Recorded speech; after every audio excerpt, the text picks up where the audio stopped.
Welcome back to News 5. An 11th straight weekend of protests has been underway in Hong Kong.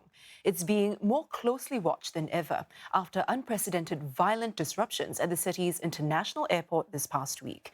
Now, there's growing concern about whether the local police will adopt tougher tactics or whether mainland forces might even step in.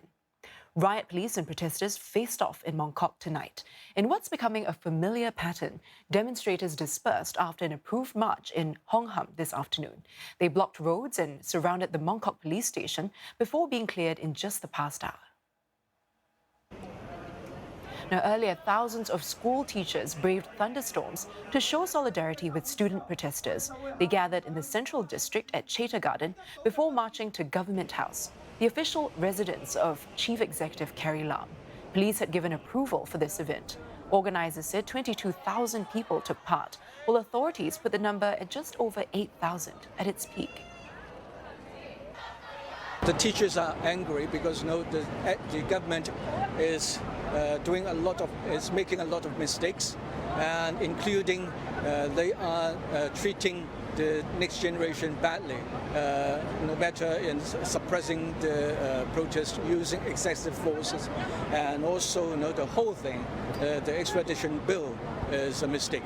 I can't really stand seeing them standing at the front line, saving our city for us. I think that's not safe. That's not fair. They are just a student. In a sign of the increasing polarization in Hong Kong, thousands of pro-government supporters also held a rally today. They condemned the increasing violence of the unrest and called for a return to normalcy in the city.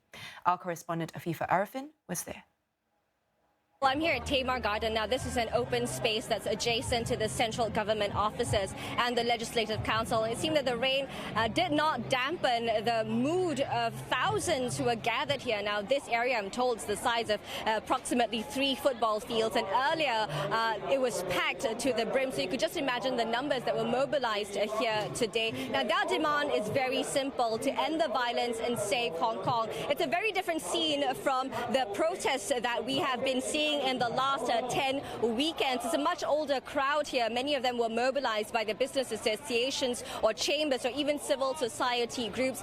They are more sympathetic to the government and the police as well. They were singing the national anthem. They're waving the Chinese flag, the Hong Kong flag as well. And what they're calling for is an end to the violent protests. They're calling on protesters to stop the confrontations with the police. They're telling them to stop destroying public property, to abide by the law, and really to let Hong Kong resume the normal life that it has been facing. Meanwhile, a huge contingent of mainland Chinese paramilitary forces is still in position in Shenzhen, near the border with Hong Kong. The armoured vehicles, trucks and personnel from the People's Armed Police have been in place for nearly a week, fueling speculation that they could be sent in to suppress the protests. A few days ago, Chinese media warned that the central government would not sit idly by if the violence continued. But they also noted that the forces were in Shenzhen for drills that had been planned way before the unrest started. Well, ripples from the trouble in Hong Kong are being felt as far away as Australia, where police have issued a warning amid spiking tensions. Hundreds of supporters and opponents of the Hong Kong protesters have held rallies in cities including Sydney and Melbourne, with small scuffles breaking out. There have been no injuries. Police in Melbourne say people can express their views, but illegal acts or antisocial behaviour won't be tolerated. The government also warned diplomats not to encourage such disruption.